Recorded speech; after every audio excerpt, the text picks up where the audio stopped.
From Corolla One Studios in Glendale, California, and streaming live on YouTube, this is The Adam Carolla Show. Adam's guest today, Jo Koy, and sports broadcaster Lindsay McCormick.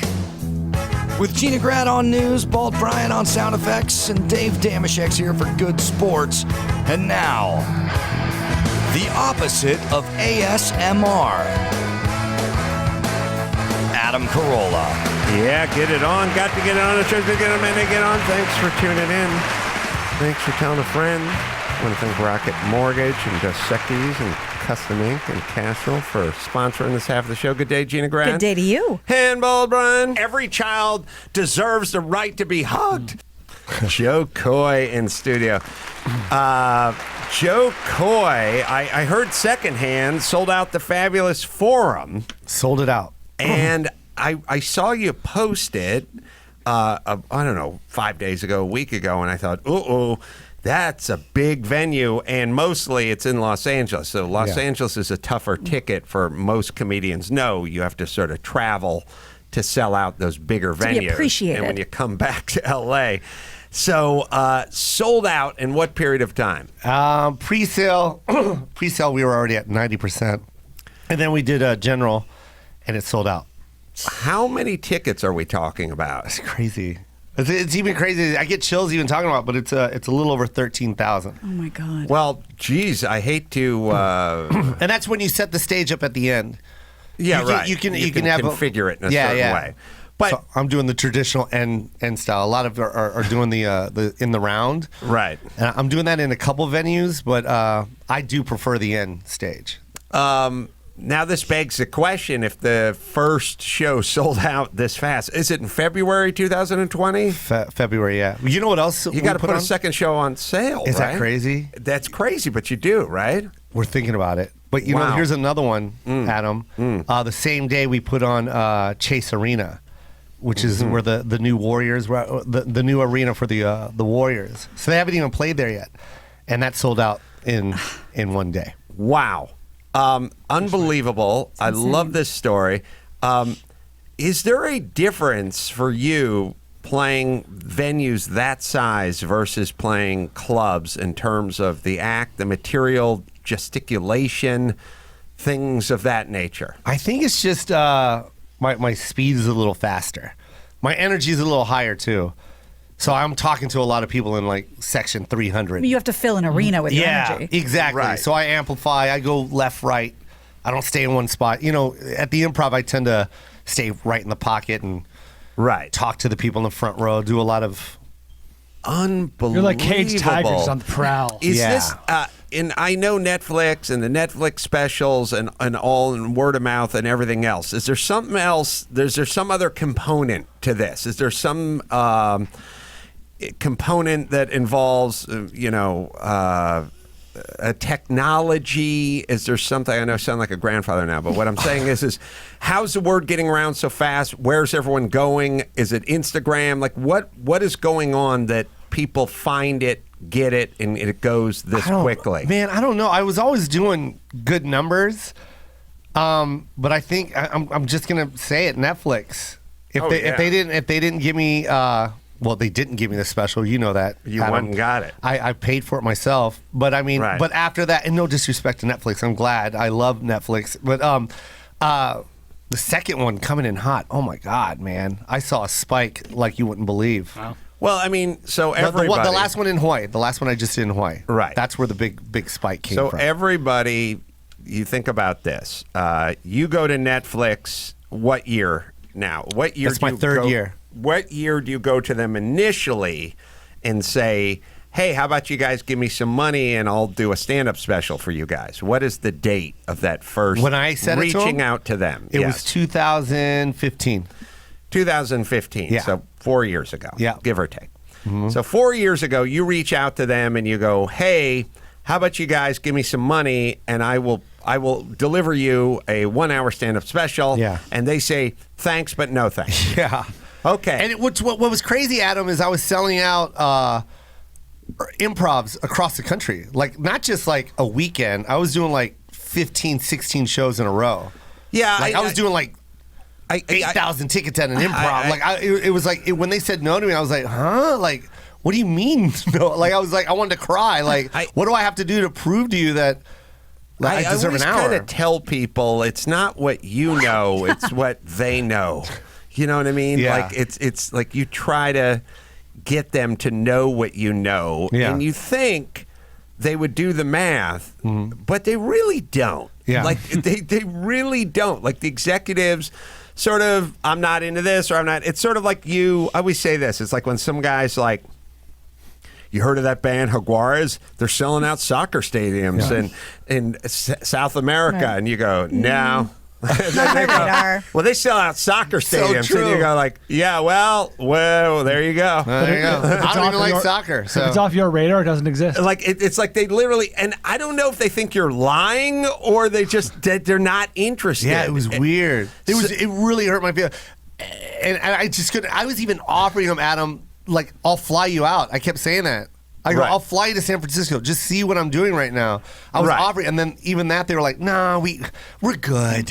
But what do you want me to do? I will fly you in and fly you back home the same night. Like I was doing that. Oh, stuff. well, that's the other thing the other part of this that people don't understand is when you start then saying to them the powers that be, like when you go like. You have a book, and you go, I'm doing a show in Sacramento and I can do a book signing, but if I fly in a day early or whatever, you just got to buy like a Southwest ticket and I can go in a day, and they're like, nah, we're good. And you're like, why are you good? Why are you saying no? Why? The added value. It's almost that show business is like chicks. They're wired like chicks. They're fucking wired like chicks, which is... This is going to be all insulting. It's going to be all insulting.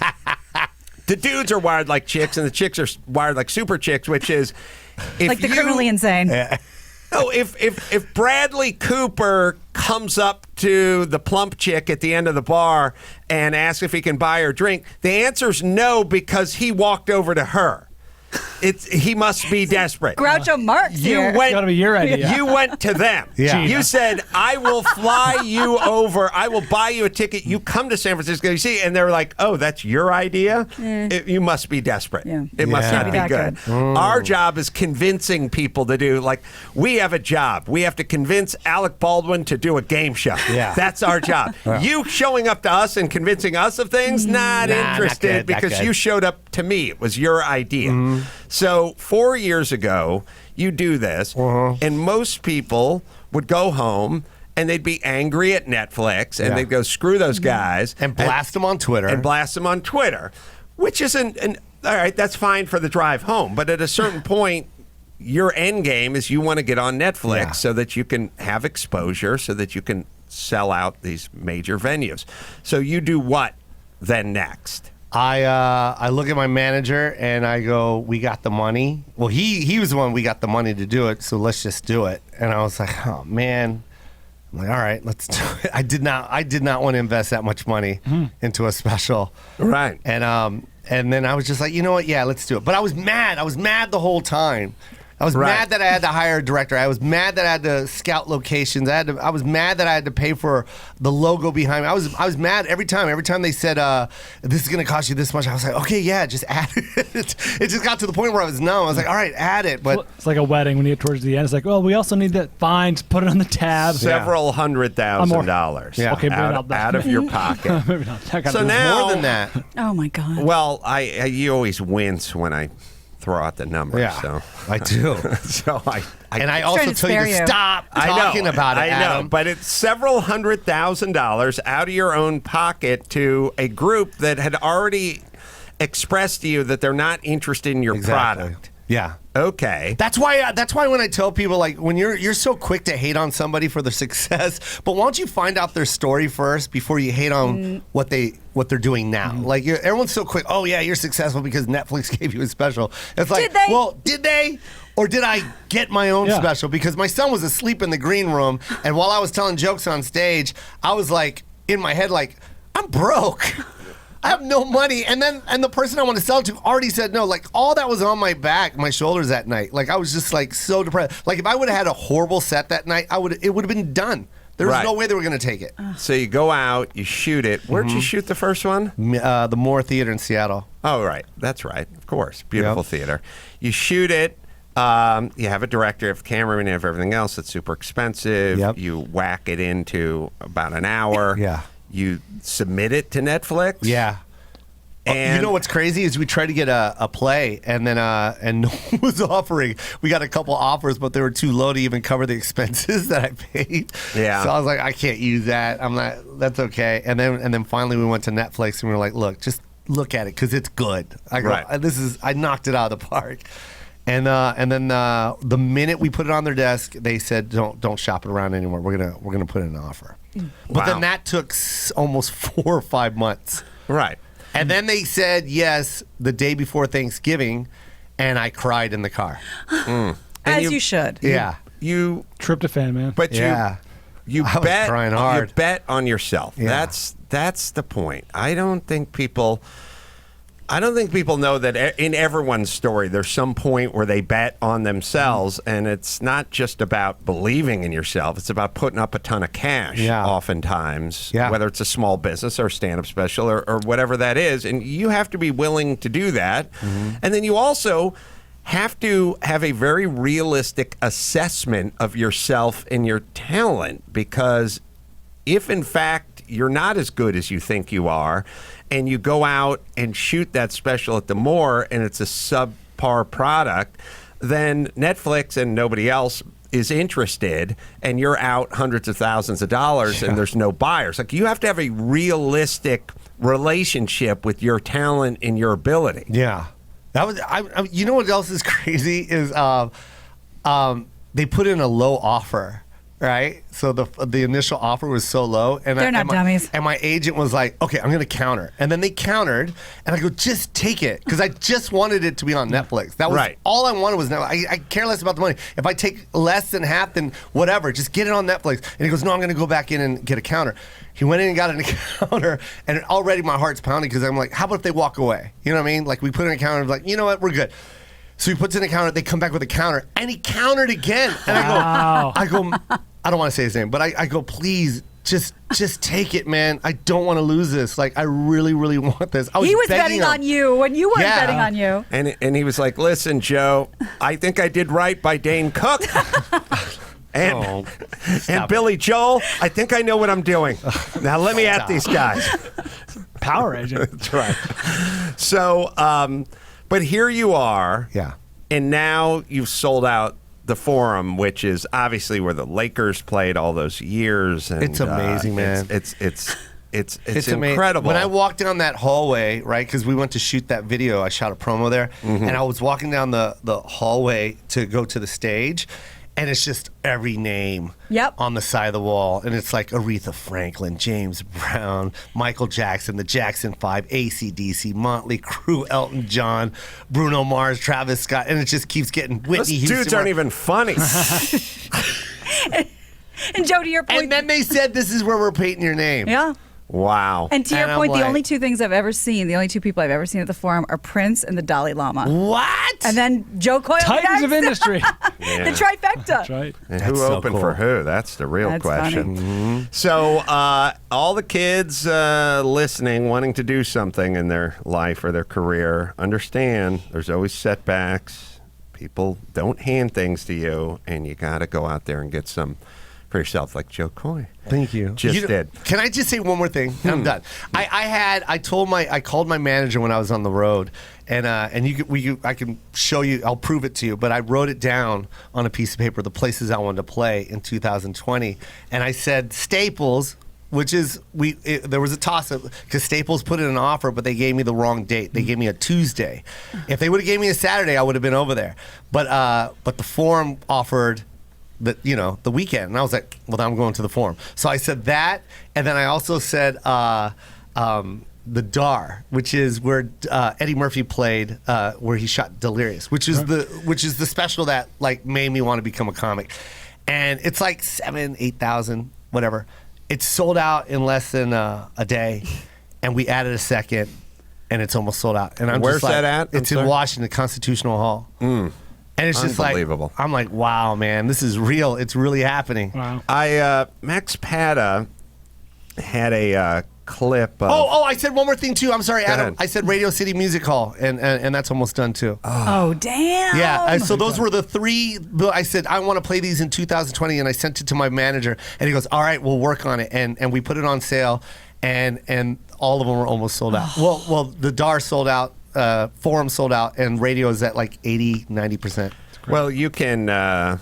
Where should we go? Should we send people to the website? What's the point? It'll sell it on its own anyway. I got questions for Joe. I was Max Zapata had whacked up a couple of Unprepared that I did at the Napa Theater, Uptown Theater in Napa, and you put together one, but you also had Kung Fu, right? And I don't know why, but I don't know. Felt like it'd be more appropriate to play Kung Fu unless you want to do the critical mass one. What do you want to do? Critical mass another time. Let's do Kung Fu. All right, we'll do Kung Fu.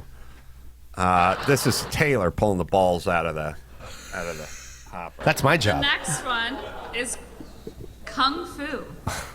Kung Fu. Kung Fu used to mean something, you know, like when I was a kid, Kung Fu was a TV show. You're too young. You guys remember the TV show Kung Fu? Caine, David Carradine. Boy, you want to talk about cultural appropriation. He wasn't even fucking Asian. He was playing a Chinese guy, and he would just walk. And the thing I learned from watching Kung Fu when I was 10 years old is for a guy who started every act one was him walking into some like Western bar and he'd be like, "May I have water?" And then they'd go, "We don't want your kind here, Chinaman." And he'd go, "I seek no trouble." And I thought, okay, but for a guy who announced that he wanted no trouble, he sure beat the fuck out of a lot of locals. Like, if I go to a fucking bar across from the theater and I go, "I don't want any trouble," there's a good chance I'm just gonna drink and go back to the hotel. I'm not gonna throw a fucking spinning wheel kick in slow motion and beat the shit out of everyone at the bar. Every episode started with him going, "I want no trouble," and every episode ended with him beating the fuck out of everyone in the town. And then he would just walk to the next town and beat the shit out of everyone there. They didn't want any trouble. David Carradine, you know how he died, right? Like, he died in like, I don't know, Bangkok or something, autoerotic asphyxiation. Like he hung himself in like a closet or something.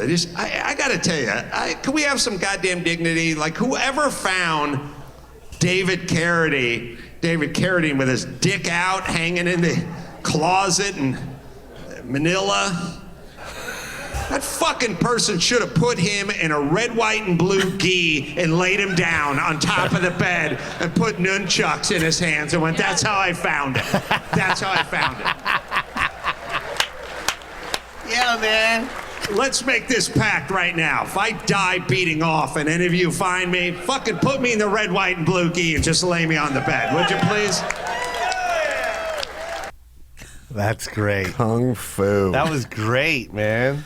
I've always, that was like, I That's a always killer thought that bit when I right was there. a kid. I was just like, all he does is say he doesn't want trouble, and then he Yeah. kicks the fuck out of everyone in town. Yeah. And no one catches on either. He just goes to the next town and goes, you found trouble, Chinaman. And then he beats the crap out of everyone in that town. I love the fact that they would call him Chinaman. He clearly had blue eyes and blonde hair. The first guy, there's kind of a Leno joke in here.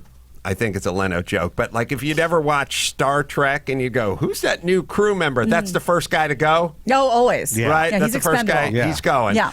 And the first guy that calls Caine Chinaman, he's the first Oh, guy who dead. gets his orbital socket Yeah. crushed with that guy's heel. As he should be. First guy who says the word Chinaman is the first guy that drops.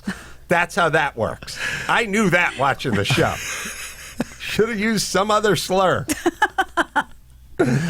All right. Did they steal that from Bruce Lee?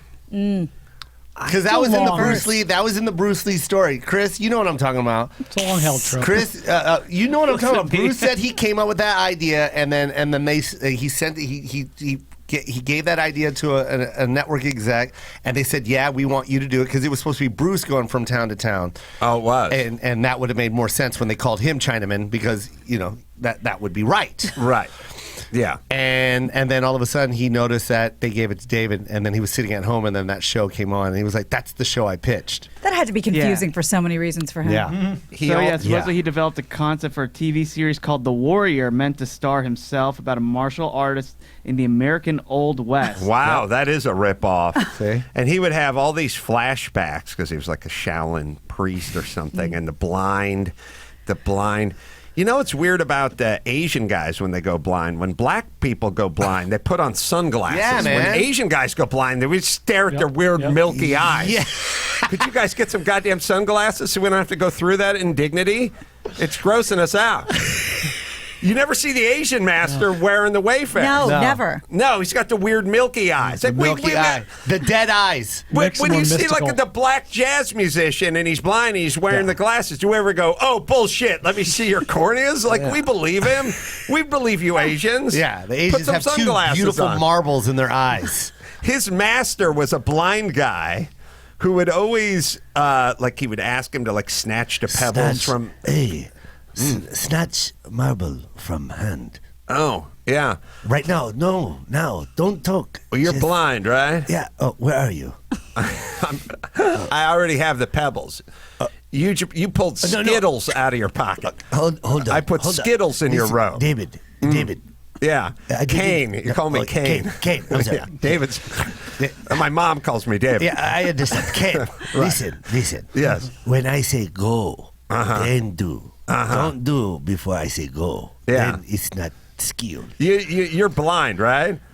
I'm giving you the middle that's why finger. I have a milky eye. I have my dick out right now. What? You have no idea, do you? Is that what that is? You're blind. Oh, I just flew Wow. the bird. wow. Yeah. Okay, hold on. Stay focused. Okay. Do Stay you have focused. pebbles in your hands? I have a pebble in my hand. Yeah. I When I say- replaced them with fruity pebbles. So they're still pebbles. You notice they feel lighter? Yes, they are. Rather. Yeah, I took and they the smell pebbles. good too. They Yeah, smell good I too. put the pebbles in your robe. But anyway, so Son fruity of a pebbles. bitch. That's right. All right, hold on.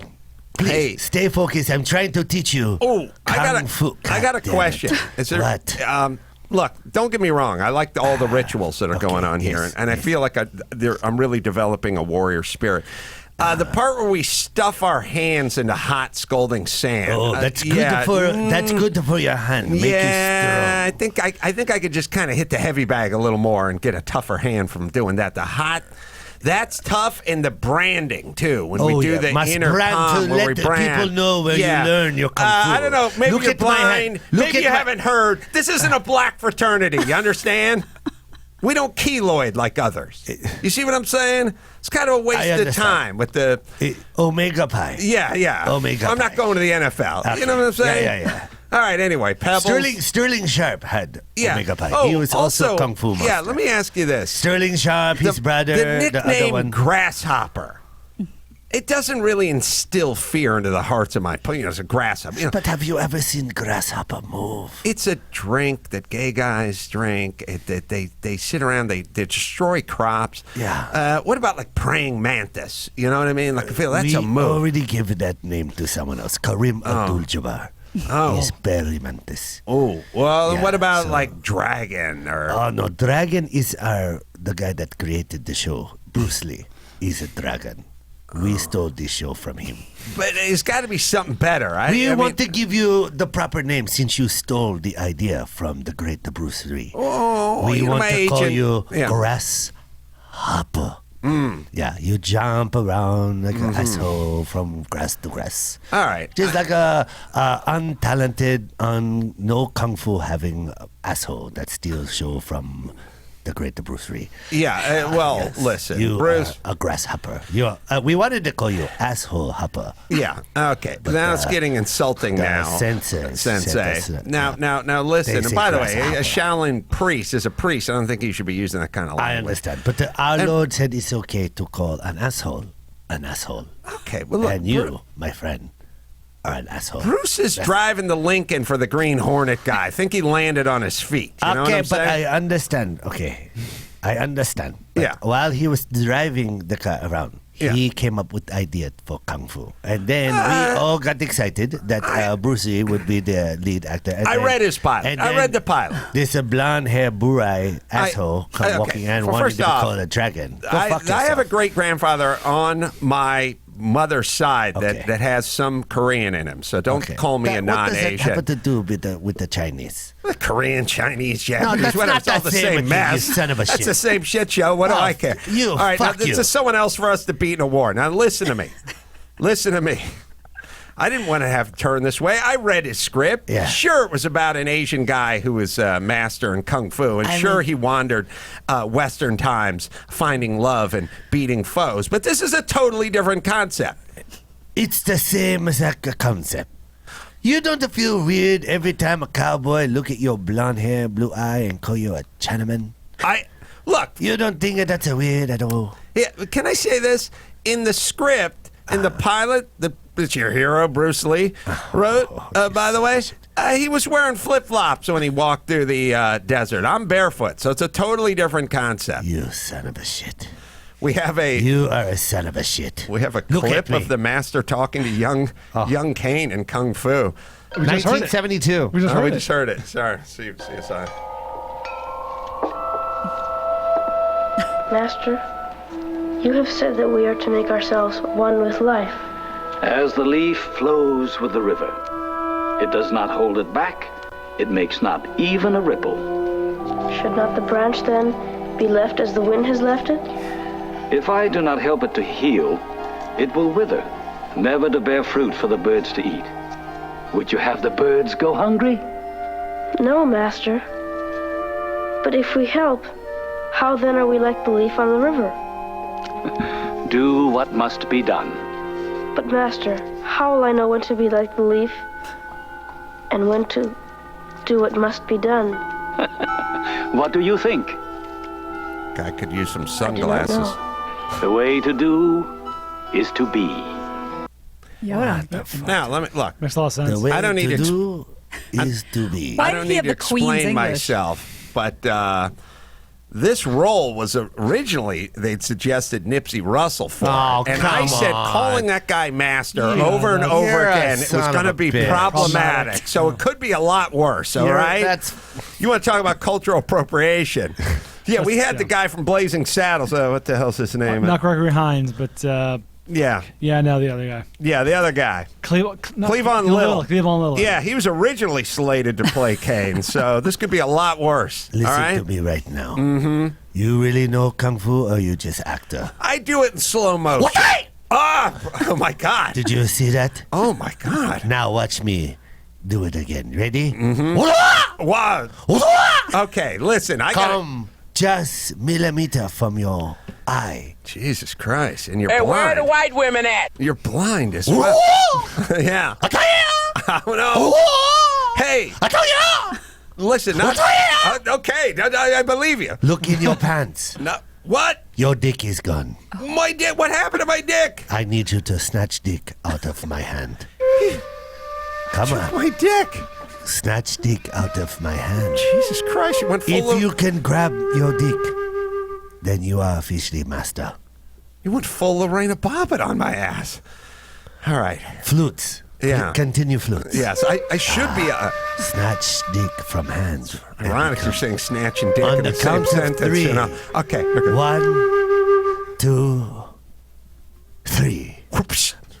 Guess why it didn't leave my hand? It's too light. No, because that was my dick. Your dick. Yes. Twist. Enjoy. It's weird because Enjoy being a master. I knew I was uncut. I was confused. But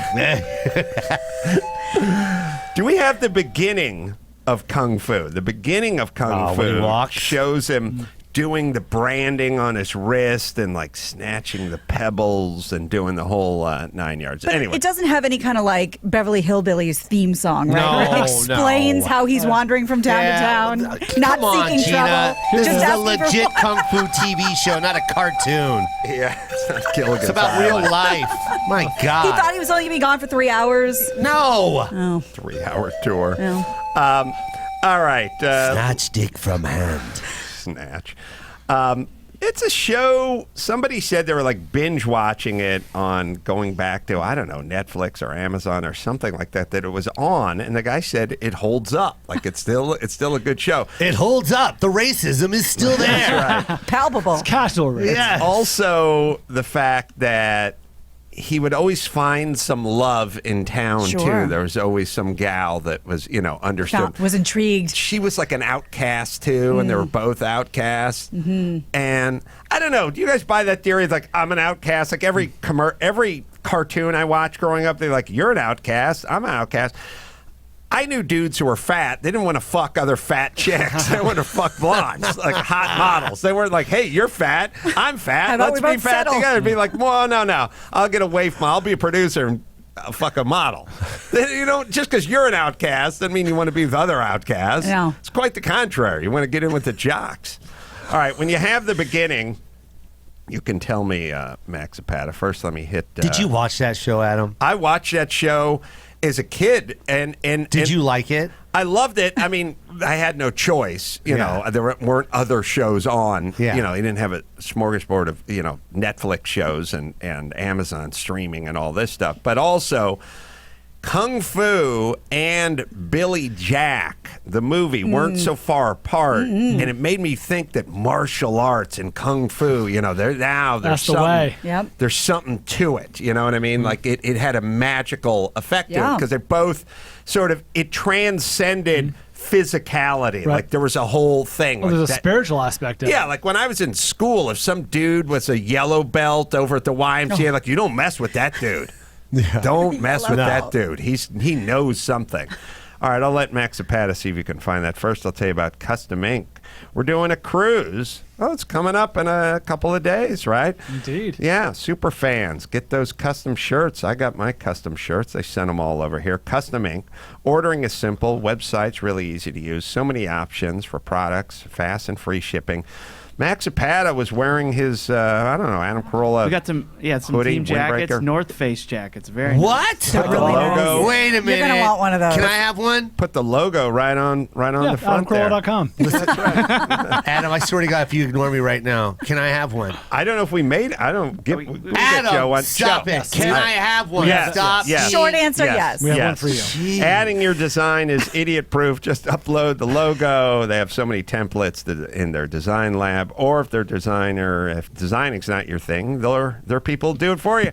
Bring your people together at Custom Ink, and they can help. Special offer, 10% off your next order. For full details, and you can start designing today, go to customink.com/Adam. So Jo Koy. Adam, I have an idea for you. Yes, and I have an ready? idea for you. Get this. You ready? This Christmas, since you never give us Christmas presents, all right? And I don't want you to know. I want you to know the staff. We had like a lunch and we all talked about this together. Since you don't give us Christmas presents, we would like. like a cool Adam Carolla North Face jacket, only for the staff. Yeah. Okay. Crew. Not the one you can buy online. We want our own North Face Adam Carolla jacket. And not like a cheesy one that you got free. No, I get No it. windbreaker. It's like the off colors because it's cheaper material. We want the black on black Adam Carolla North Face. Please, that's all we want for Christmas. Max Zapata will show his, I think, Joe's somewhere. gonna speak for us. All right. You're welcome. I had a thought for you, Jo Koy. Yes, sir. Oh, here's Max Zapata. Presenting you. Presenting it in. Oh, is this mine? It's yours. That's yours. Adam, this is so sick. Big time. Happy Bro, Kwanzaa. That's a high quality. This is gonna sell out so fast. Thank This you, is Jo Koy. beautiful. It is. They're really nice. Oh, I love Really North nice. Face. It's the best company. As any Jewish mother would say, it's good for layering. You got to layer it. I'm telling you, when you sell merch, always make merch that you want to wear. Yeah. I don't understand people that make merch and it's shit you would never even wear. Yeah. Like, this is beautiful. Why wouldn't you wear this? I've worn the Jo Koy hat so many times, and my dog ate it, sadly. But Jimmy Kimmel hat? I wear the JK hat. And now means Jo Koy. That's Because it's a good cap. And we all know the super crappy hats they give you that are all linen-y and small and weird and cheap, and you defeat your purpose because you do, in fact, save a few bucks per unit, but if no one ever wears it, then you What's get the none of point? the free advertising. People Jo come Koy. up to me at the end of my shows going, "Hey, got the Jimmy Kimmel hat. Yeah. Thanks so much, Joy." Now, I don't want to put you on the Your spot. fans are beautiful, by the way. Speaking of my fans, I don't want to put you on the spot, but when I heard Jo Koy was playing the Forum, I thought, could I open for Jo Koy? Of course. Oh my God. Could I go out? Now, Of course. I don't need You're to gonna do give him my 5 minutes? the full whatever, but I would be so honored to go out there I would love and it. be an opener Yeah. or one of your openers. Yeah, I have 2 guys that I have to give them their spot. They've been with me since the beginning. But so. did they give you a jacket? No, they did not. No, they did not. No, they did. But Adam, I would love for you to be up there. so down with that. Yeah, I want the whole crew there. We have. I'm not doing a. Well, I'll talk to you guys about it later. But we're doing a whole party in the VIP lounge too as well. So I want you guys there. Oh, this would be awesome. Now, what do you think time-wise? Make sure Matt Fondelier lets us all know about I'm it. gonna give you. I'll give you the hottest 3 minutes, but like we'll light you at a minute and a half. Don't run that light at them, and don't bring your own camera crew and shoot a special. Hey, I got the guys from Quibi here. Oh, that's my time. That's my time. Thank you for them. Thank you for them. Find it on Quibi. Find it on Quibi. That's so funny if you did that. That'd be so funny. You got merch. He's got a merch table. Thanks to Custom Adam Ink. Carolla live at the Forum. I would be so, because I'm from LA too, so obviously the Forum is like big, and the idea of going out in front of 13,000 people. Oh, you would love it. I would Yes, love it. I would love for you to go up. Well, that would be awesome. Yes. So can we mark that in the we'll calendar? mark it on the. Is it the 22nd? And we gotta- What is it? That's right, February 22nd. I have a Corolla area for you guys too, so like Ooh. I saved you guys seats. Getting better and better. Yeah, yeah, I yeah. am, No, this you is- don't think I didn't save for my peeps, man. I made sure to allocate enough seats and like the best locations for all my, They're in the Honda Center. The only tough part. which we might be playing pretty soon. Yeah, they might be. Yeah. The only tough part is going to be the ride over with my son, where I'm explaining to him, look, here's how it works. I go up as the headliner, and then we have this guy named Jo Koy. He does a tight 70 minutes. Mop up, dude. He sort of mops up. His people are filing out.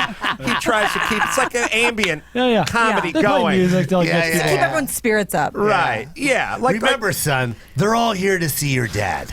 that's right. All right. Oh, we have the snatched a pebble from the hand from the Kung Fu pilot, everybody. Is that me? Tell me, what is your name? Kwai Chang Caine. Caine. Not a Chinese It's a name. white guy. My father was an American, venerable sir. Oh, there we go. Where are your parents now? Both dead. In hell. Your Or heaven. grandparents. I'm not sure. Dead. All dead. In the Shaolin Temple, we have never accepted anyone of other than full Chinese birth. I'm sorry, but I think they're in a restaurant.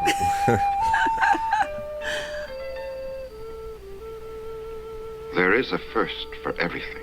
Ooh. Kid does not look Single half tear. anything. Single tear. He's going to open his robe super slowly. Come on. You know how the game is Come played, on, don't you, man. Stop. Snatch. Quickly as you can. Snatch the pebble from my hand.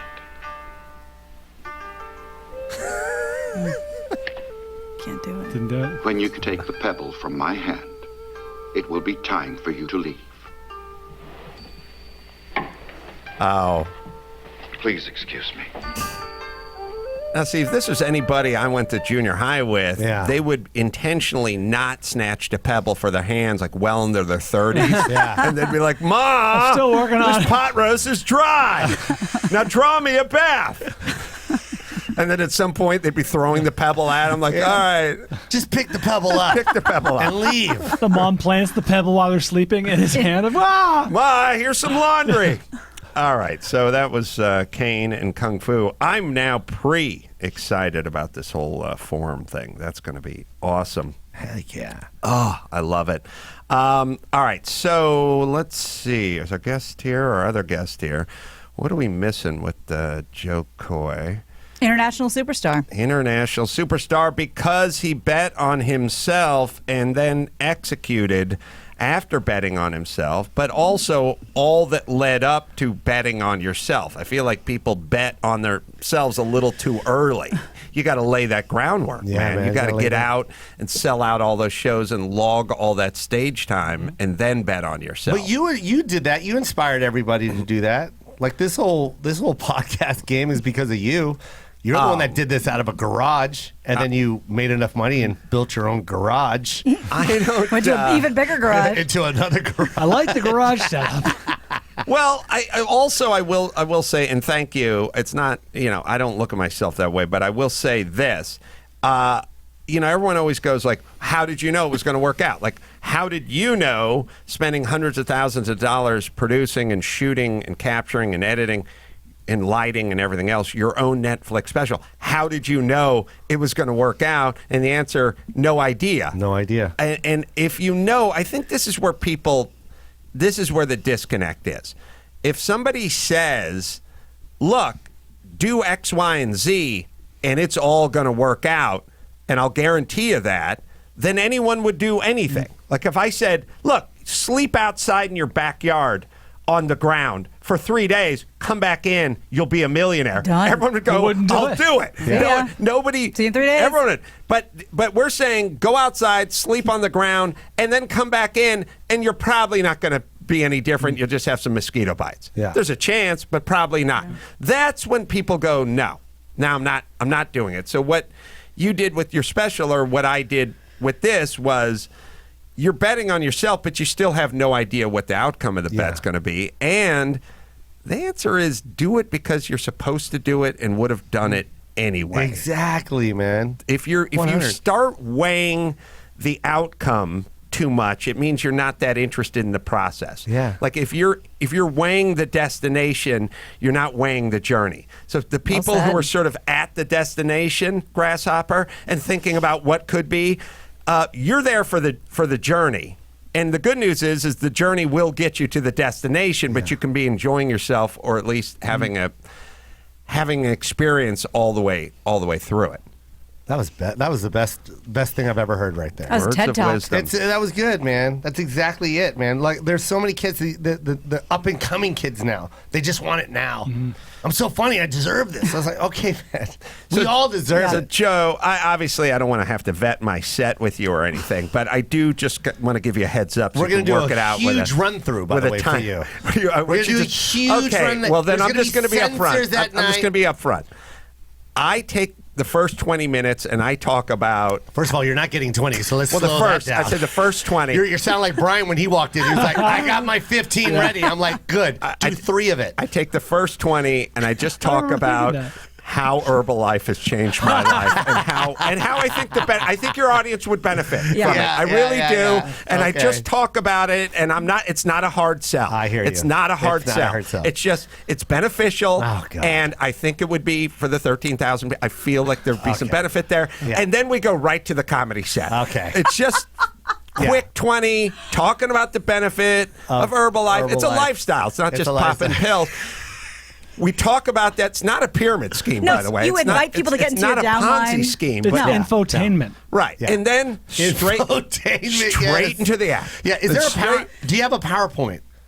I use a laser pointer, and yes, we'll have to talk about. There's a technical side of it. I say a couple of testimonials. We roll those in. And then we go right to the act. Okay. Well, legal comes out for 3 minutes. Oh, there's a disclaimer. Obviously, this is all stuff Joe knows. He's in the business. And then we roll right into the act. Okay. I keep that to a tight 20, and then whatever you want to do with the next 15 minutes is up to you. That's up to you. That's up to you. All right. I give a quick promo code, and that's it. And it's all in the PowerPoint. Like it's all up there. It's all on the whole time, and no one can forget it. I don't give them the hard sell. No. I joke when I say you're not leaving without signing up. I joke. That's a joke. It's part of the joke. I know you have to make it funny. Except for the wink. All right. Castrol Edge. You can tweet us at Adam Carolla Show with hashtag Castrol Challenge with your questions for Castrol Challenge, brought to you by Castrol Edge, formulated with fluid titanium technology, reduces friction, maximizes engine performance 3 times. Three times, fool. Stronger, fool, against viscosity breakdown, leading full synthetic. What's the question, Maxipata? Well, first off, got to remind everybody there is a chance to meet Adam in Vegas thanks to Castrol. We'll get to that in a little bit. But the bearded one, 11, on Twitter wants to know, hashtag Castrol Challenge, what are the pros and cons of buying new versus leasing? Oh, I don't know a lot other than there's tax implications and write-offs. So it's like if you have a business, you buy the car, you say it's your business car, whatever, you do the lease. I got to say, just in the rich guy who doesn't want the hassles department, just getting a new car every 3 years and never, ever dealing with the service and all the other little things, or the warranty's running out, or I'm going to put it up on eBay and see what I can get for it. Like, there is a part of life which is sort of, it's kind of condo versus acreage, you know what I mean? Like, there's part of you that's like, don't you want to have a big field to play out in the backyard? Sprawl And then there's out. another part that's like, I just want to go with Candy Spelling and live on, I want to live on Wilshire and not have to ever mow the lawn or deal with gophers or deal with whatever, And not picking up the dog poop. Also, the technological aspect too, because you're getting 3-year-old. If you got 3-year lease, you know what I mean. You're getting new technology over 3 years. Yes, and what people didn't realize, I don't CarPlay think, changed my life. Yeah, I don't think we ever realized this. Is we all thought the technology was going to be the magnetic stability, ride control, of anti-lock brakes. It's all in the technology. It's all in the dashboard now. Yeah. All right. Thank you, Castro Edge. Thank you, Jo Koy. I love you, man. I'm honored that I'm going to be able to join you on the 22nd out in February at the Fabulous Forum. Podcast, The Koi Pond. Everyone listen on Apple Podcasts. And, of course, the Netflix special, Jo Koy coming in hot. Very funny stand-up special. We'll take a quick break. We'll be back with Lindsay McCormick right after that.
on the Adam Carolla Show. Dateline, Casper, Wyoming. A 29-year-old man is charged with domestic battery after hitting his girlfriend with Hot Pockets. Definitely not a Jew. Lindsay McCormick is in studio. She knows sports. She has a podcast called The Next 10. It's available on Apple Podcasts, Podcast One as well, and has covered fights for Showtime like Mayweather and Pacquiao, and has done Super Bowl stuff, and we'll get into all that. Good to see you, Lindsay. Thank you for having me, Adam. I have a bone to pick with Gina, though. I was not expecting this. I was very offended by something she said. She put Join the club. She put Jennifer Love Hewitt Yeah. in the cute category. Squarely in the center of cute, not hot. Yes, No. and I'm very offended. Sorry, I am too. Yeah, that was By the that. only one out of the whole list that I really took a lot of heat for. You're about to be more offended because I jumped all over Gina. Like, oh, you're ridiculous. Jennifer Love Hewitt is smoking hot. And Dawson, I believe, was like, no, Yeah. cute. Yep, Dawson sided with me. I thought you were a man. No, sorry. She's got the hair, she's got the big sweaters and the mousy. Jennifer Love precious Hewitt. moments eyes. Look, let's not mistake the brown hair. Look, she's a bosomy. And And how? bosomy gets you from cute to hot. Well, That's- now I know. Right. Here's my After all these years. Here's my logic. But if you go too big in the bosom, you go back to home Gotcha, life. okay. Sorry, go ahead. Here's my It's just a caveat, not for nothing. And you don't You can overshoot the you target. overshoot Yeah, it. Yeah. Yeah, it's understood. Here's my rationale. If you have a song written about you called "Your Body is a Wonderland," Is that about her? it's about her. Oh, John okay. Mayer wrote it when they were dating. About her. You can't be put in the cute category. I did not realize she had a song about the sexual romps with John Mayer. I thought it was Jessica Simpson, but maybe I got those two screwed up. Now we're gonna have to vet that. But either way, Jennifer Love Hewitt is hot. Yes. You heard it here. We got to revisit this bit. I interviewed her once, and she insisted I call her Love. And that, Oh. come on. Is that hot? I can look past that. I'm telling you, I can tell you who's cute and who's hot, and she's hot. All right, we are going to have to revisit this list because we did, 15 names, and we're going to have to go back and double check a few of them. Lindsay McCormick is hot. That's Are we allowed true. to do that? She is absolutely hot. That's sweet. Thank you, guys. Jennifer denies it, but Your Body's a Wonderland is heavily rumored to be about her. So that's Why what would you we're deny assuming. that? I don't Some know. self-deprecating. Her quote is, "My body's far from a wonderland. My body's more like a pawn shop. There's a lot of interesting things put together, and if you look closely, you'd probably be excited, but at first glance, not so much." Oh, Jennifer. I hate when people are Oh, love. self-deprecating. Yeah. Classic love. So hot. So, Lindsay, your story. I'm sorry. You grow up where? How does sports come about for you? I grew up in Houston, Texas, big sports city, and I basically had the option. I grew up in a big sports family. My grandpa was a star defensive end of University of Illinois and was drafted by the Redskins, and my option was either I love sports or I just really hate my life and my family. What year was your grandfather? Because you're young, so you go grandfather, which sounds old, but that was what year was that? He was drafted by the Redskins in 1946. Wow. Yeah. Wow, right after World War II. Yeah. Just trying to get it back together. I know, I don't know who, I know George Allen happened upon at some point, became the big coach, but I don't know who, I don't even know who It's a little later, the preceded Super him. Bowl era, right? The Super Bowl didn't come around No, for another. he was in the Super Bowl era in the 60s, Yeah, early yeah. 60s. Yeah. All right. So Fuck do I know? everybody in your family's sports, so you feel like you had to go sports.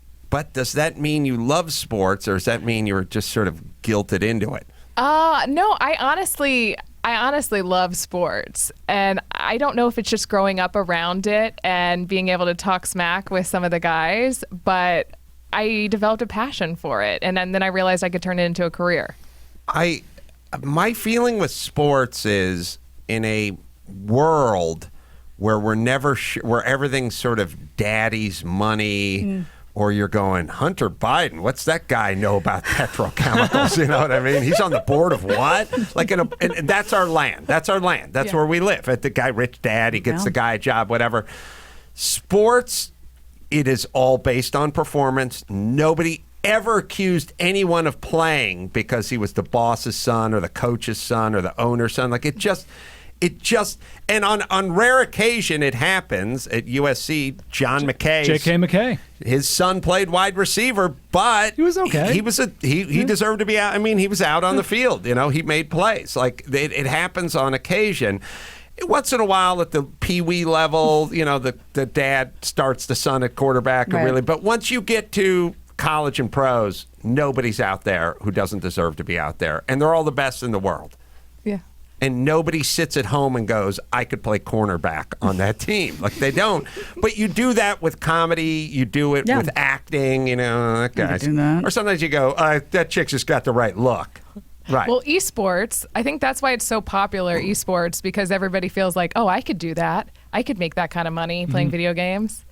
Yeah, I think whatever you're talking about, like in life, if you want to work at McDonald's, then you can work at McDonald's and so can anyone else. So you're going to get paid $11 an hour. At a certain point, whether it's cornerback in the NFL or it's esports and you're getting $10 million a year, you just have to beat out tons and tons and tons. Like, I always just kind of look at jobs as not the actual profession of the job, but how many people would like to say they're a rock star or they're starting at for the Yankees, a shortstop, you know, like, or an esport, making $10 million a year doing esport. How many other people want to do that? Those are all the people you have to beat. Right. That's what it comes down to. And I think when it's somebody starting in the NFL or the aforementioned Jo Koy selling out the Forum, we go, that guy did that. He did that in a society filled with people who would like to do it. He did it. And then you have a respect, right? His dad does own the Forum, though. I don't think you guys know that. It's called the Koy Forum. I didn't want to say anything while he was in studio. Just known colloquially that away from the him. Koi Pond. Well, to Joe's point earlier, remember, he's like, the people you see who you think are an overnight success, like the litany of what goes into that, it's like the iceberg. You know what I mean? We see most people see Jo Koy at the Forum or wherever he is headlining, and that's the iceberg. The under the water stuff, that's a lifetime, a career's worth of, you know, climbing and working and just pitching because you heard of them yesterday doesn't mean that they started working on their craft yesterday and failing. Yeah. And it's also a constant battle. It's like when we did Crank Yankers the first season, there were comedians I'd never heard of who were coming on who become big stars years later, and now 15 years later you haven't really heard of them anymore. Like, so I hadn't heard of them on round one. Round two, I have heard of them, but they weren't good enough to come back or a name enough to come back. I mean, it cycles. Like sports, like it's that thing. Yeah, well, it's like thing where it's like back in the day, you'd see like Joe Namath going to the Rams. It's like, oh, it's sad. You know, the great Joe Willie playing for the Rams. There's versions of that every day. Sorry. Yes. No, you're good. I mean, this is entertaining for me. I know, but you should talk. I don't want to talk. Tell me, let's see. What should we ask? I have a Lindsay? question. Go ahead. I know you have this amazing sports background. I envy it. I'm jealous of it. I don't. My father was a sports announcer. I don't have it in me. So what I want to know is, can we please talk about Ja Rule? We can. And so you can. So you had this, like, was it like an exclusive, or how was he? When he first sat in the green room before he came in, he came on to talk about Fire Festival. Yes, he was very quiet. I thought, oh, this is going to be a bad interview. And he came in studio, sat down, and then the second the lights went on, we were on air. It was like he was talking to a therapist. He just wanted to express his side of it, and he took responsibility for the part that was his responsibility, putting his name on it at the beginning, and then not seeing it through and kind of thinking that his business partner Billy had everything under control. And he says that even when he looks back and watches the documentary, he's like, I knew some of that stuff was going on, but he goes, I didn't know the extent that it was going on. I just thought that here, my background's not business, his background is, then that was the direction that we were going to go. He's like, we should have pulled the plug and we didn't. And that's my responsibility, but it's made me a better leader because of it. So you were part of the apology tour. I was That's part amazing. of the apology tour. Does Ja Rule, pardon me, but did he have lots of hits or like one mega hit? Chris? That we sort of know him from? He has a few big hits that still get played today. One of them, I would think, I'm Real. Oh, yeah. Look, enough about yourself. Let's focus on Ja Rule and his hits, Okay, let me all look right? up the I don't care about songs. your Yeah. personal ethos. But all he right? also It was like became. 2000, that was like 20 years ago almost. I'm real. But he also became a personality. You know what I mean? Like Yeah. he became bigger than his music. Right. Well, you can give us the couple of Ja Rules. And It's always mind-blowing to me that when someone has a successful career in one field, that they want to take on a different field. And for him, the biggest takeaway from that interview is that he now wants to get into more a different entrepreneurial, take a different entrepreneurial path. Well, he has the whole don't do this list figured out. Yeah. So now he just can do the opposite. Well, now he's launching a new app that's similar called Icon. well, you know, we're living in a weird time where everyone used to just have a job, and they had a job like at the mill or at the factory or at the mine or what, a lumber yard or whatever it is. You just had a job, like, and that was your job, and you just kind of kept that job. And now everyone has 15 jobs, some of them simultaneously, and then you can't really tell anybody. You know, like, what if someone said to Shaquille O'Neal, look, your job's play basketball and that's all? Like, everyone just says, everyone does a million different things. But what about Papa John's and the General? Nope. Oh, come on. So everybody, over the course of their life, I mean, I don't know what the studies are, but back in the day, your average American averaged like 1.5 jobs for a lifetime. Sure. And now it's got to be somewhere in double digits. And can you tell anybody they can't have more than one job? And also, is the New World Order going to be, because you guys tell me if this rings true to you. I feel like I have 15 jobs. Like, the New World Order is everyone is going to have a bunch of jobs. The gig economy. Right. And so what I said to my wife after I got fired from the radio, I said, I think what it's going to be, this is like 11 years ago, I said, I think it's going to be a trough with a bunch of hoses going into it. And like, some will be going pretty good and others will just be dripping and trickling. And some of the hoses are going to be sucking water out. Sunny and Natalia. Yeah, those are the kids. You understand where I'm going here. Our job is to kind of figure out what hoses are working well and the pressure's good and keep those going. Find the ones that are sort of trickling and dripping and see if we can get them up, and find the ones that are sucking water out and pull them out of the trough. That was sort of my metaphor. Yeah. She said, I'm going to binge watch Locked Up Abroad. And Can you move over? Good luck with your trough. But I don't know. Is that the New World Order, what I just described? 100%. The least amount of jobs I ever had at one time was when I got the morning show and this job. And that was the least amount of jobs I ever did in a day. So that is how we live, especially if you're a creative, air quotes, person. You're never just going to do one thing, and you don't want to just do one thing. And it's nice, but it also, in a weird way, opens the door to have a bunch of kids think they can do anything and might be disappointed. Yes. Rich man, poor man just does one thing. Yeah. You're Jimmy Fallon or Jimmy Kimmel, or you're just doing the one thing. Well, I always sort of joke that if one job pays better than 3 jobs, but 9 jobs pays better than one job, like you will, like the bosom homely thing, as you cross, as you. Yeah. I think there's certain jobs, like sports broadcasting, for example, where you have to have a side hustle, or else there's no way you'd be able to make enough money to support a family unless you're Al Michaels. So for me, I got into investing and in different tech companies, and that was kind of how I paid the bills, and then I did broadcasting for fun. So I get that sort of slasher mentality on your Instagram bio where it's like, actress / broadcaster / journalist. But there's some careers where you would have to be so focused on them and they're so time consuming. I don't know how you would be able to have 15 different jobs and still do a good job at the job that you have, like a lawyer. Also, it sounds bizarre now that you think about it. It's also weird where I went and did a show in Napa and I ran into a friend of mine I went to high school with. I remember his name was Mike. He was on the football team. And so I know we're the same age because we graduated the same year in North Hollywood High.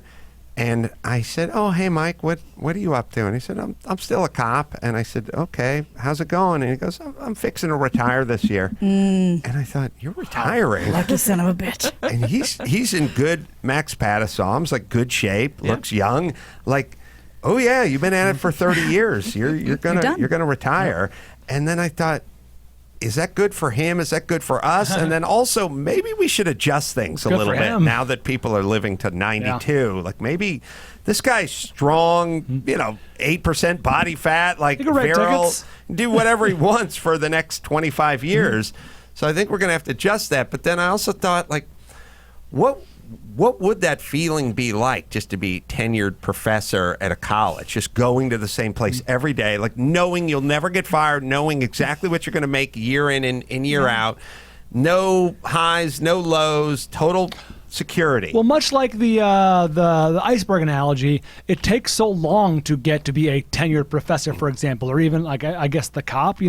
Like you're putting in so much work to get there. It's so hard. Like, isn't that kind of why we offer that as a, I don't know, reward is a bad word, but you know what I'm saying, as the incentive? Like, you got to put in so much work and be such a good professor, right?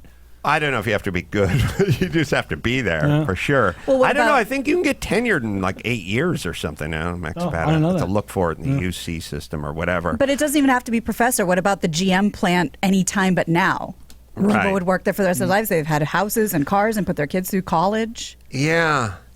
Anyway, everything's different, and my suggestion is everyone adapt quick, because you're going to be screwed otherwise.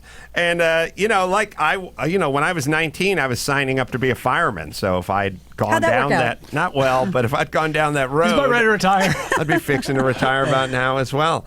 All right, let me hit Lindsay. Is there anyone else you can think of who's hot, not cute, that you'd like to... I got the list right here. Generally 7 years, so says Max Zapata, to be a tenured professor. Wow. It seems like it should be. Should be, right? It should be. All right, Geico. Everyone's got the to-do list. How about you save hundreds of dollars on your car insurance? And you don't have to go anywhere. Just go to geico.com. In 15 minutes, you could be saving 15% or more on your auto insurance. Take that extra money, put it in your pocket, and get yourself a tweed jacket with patches on the sleeves when you become a tenured professor at Geico.com. All right, so we got our cute versus hot list. Go ahead, Gina. All right, so this is a list I came up with of all cute actresses. There's nothing wrong with being cute. Trust me. Cute's great. There's plenty of hot actresses on there. Okay. So I'm just going to go down. You know what? I'm going to start with Mount Cutemore. There's 3 actresses that you cannot debate me on. I won't listen to it because you're absolutely wrong. 3 actresses: Mount Cutemore, Molly Ringwald, Drew Barrymore, Zooey Deschanel. Can't be. Molly They're the Ringwald cutest. for sure.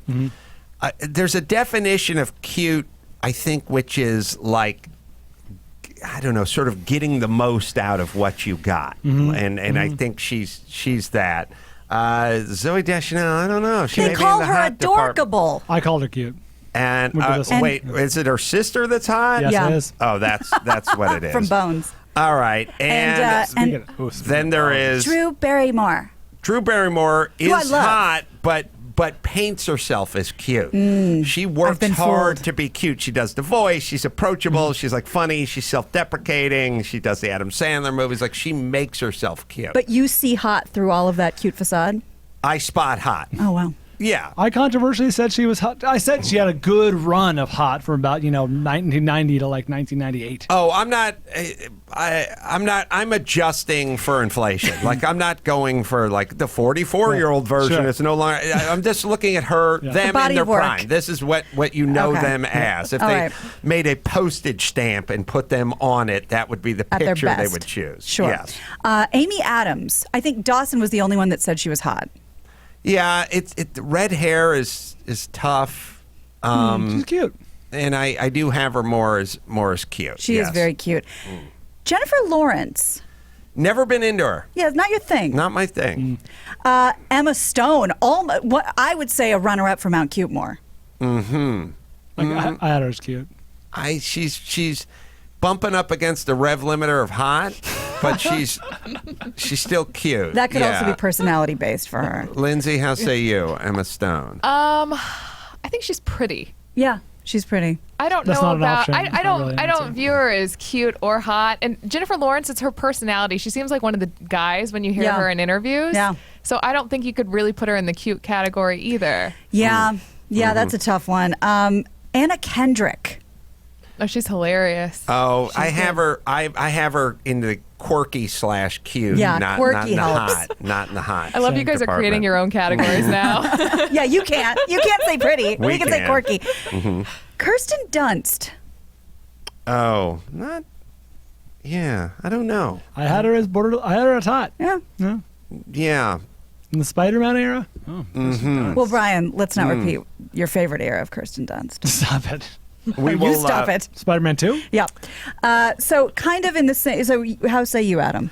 I was thinking, not for Kirsten Dunst, but I was thinking one day, not today, but for another day in another category. There are women that are handsome, and that handsome leads to hot. Yeah, yeah. Give us an example. Zero Dark 30. Jessica Chastain. Jessica Chastain is a handsome woman. She has a strong. She's cheekbones, handsome, who jaw. then goes leads to beauty. I see that. But Okay, she's like that's a interesting. handsome woman. I definitely wouldn't have. I appreciate the explanation because I wouldn't have called her handsome. Would you have? No, Lindsay? absolutely not. But I get what you're saying. Why, absolutely not. She has a chin like a guy. Why? Who's So- more? Who would you call handsome as a female? as a woman? She has male features and she's beautiful, but she's a handsome. She's a handsome woman. Gina Davis in her prime. Is Oh, that's a great. woman. Okay. Yeah. All right. Good. Yeah, Yes, I get there was it now. a. God, here's a deep dive. Mariel Hemingway. Yeah. No, there was a. Who was the? Oh God. You can ask Gary. give it to Sorry, me. no, it's out of your different category. Who was the attorney general who me and Mark Garrigus kept calling handsome? She was a woman. She had like short hair and like a long neck. It's like long neck and a cleft in your chin. Not Marsha Clark. Helps. No, not Marsha Clark. I mean, no. Yeah. That'll be a list I'll be excited to see because that one's a little harder for me to wrap my head around. This one, however, I'm not even going to talk to any of you about Jennifer Love Hewitt anymore. Yes, hot. Selena Gomez.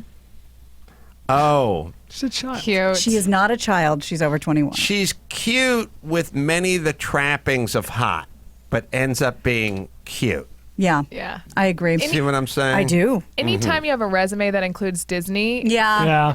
Yeah. the childhood actors, they either remain innocent or they go full Miley? Yes. Yeah. Just a couple more here. I was shocked at the pushback I got from Brian, I believe, on this one because I thought this was easy. Katie Holmes. Oh, come on. Cute. Fucking Who's cuter than Katie Holmes? smoking hot. I have her more in the hot, but I'm with you. There's a folksy girl next story down homesy Apple cheeks. whatever part. You got both, but I'll tell you what. If she got a pixie or bob haircut, Oh, yeah. I'd be more. Yeah. I'd be more She was inclined to agree. cute in my mind until she started dating Jamie Foxx, and then you thought, oh, there might be a side to her we don't know. Oh, like a wild side. Yeah. Yeah. Oh yeah, you gotta factor in factor it who in. they're with. All right, let's bring this home. Let me tell you about Simply Safe. No one should feel unsafe at home, whether you're cute or hot. You need Simply Safe. Protect your home. Do it today. Free shipping at simplysafe.com/Adam. All right, let's take a quick break and we'll do the news with Gina Grad.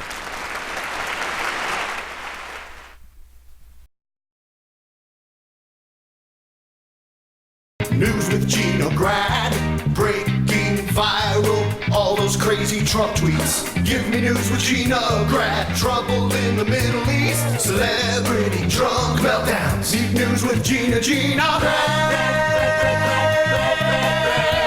The news News with Gina Grad. Well, a bit of breaking news, at least as we are recording. Amber Geiger, if that name sounds familiar, is the former Dallas police officer who shot the man Botham Jean in his apartment when she mistakenly walked into his place instead of her own. She thought she was walking into her own apartment. There was an intruder. Turns out she was in the wrong apartment. She shot him twice in the heart. He died. She has just been convicted of murder for this. A lot of people very surprised by that. Geiger's 31.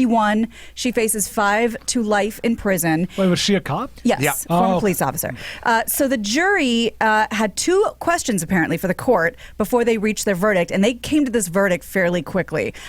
Jurors asked for a definition of manslaughter because there's a difference between murder and manslaughter, and people thought if she was going to get convicted at all, it'd be manslaughter, which I think takes out the intent. They also asked for additional information on the stand your ground rule. So that you might know something about that being from Houston. I'm not sure. Oh, well, did she just move to that apartment complex? I'm not sure. They said it's a very confusing parking situation. She parked on the wrong level. A lot of people do that, but she didn't notice a big red mat at the door. She didn't notice that the number was different. She didn't notice that her key didn't work. Unfortunately, it was just unlocked and she opened the door. So just a lot of things did not add up for this jury. I talked to Mark Garagos about this in depth, and it'll air on next A Reasonable Doubt, this coming one. Saturday. Yeah, we talked about it for like 25 minutes. So there was some instruction, this sort of castle rule, which is like your home is That's your castle. The stand your ground rule, yeah, it's a stand your ground thing. So if it's in your house, it's in your house. Now, then there's this weird gray area where she wasn't in her house, but she thought she was in her house. So she was standing her ground hypothetically in someone else's house that she thought was in her house. So the story goes that and then there was also a thing where she was like texting and she was having an affair. With her partner.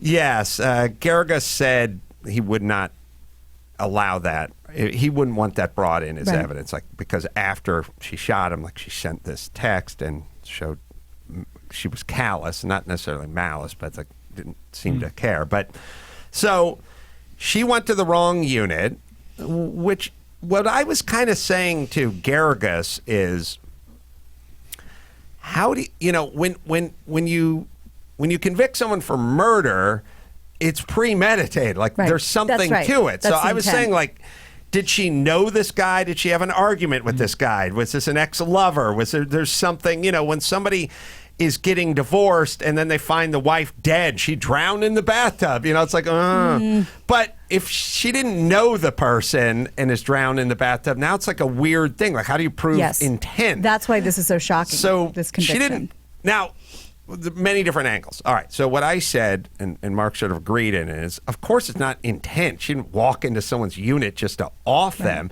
This is like gross negligence. And I said, if this was a housewife, I don't think she'd be brought up this way. But this is an officer. You're supposed to be trained, and you're supposed to operate at a higher level.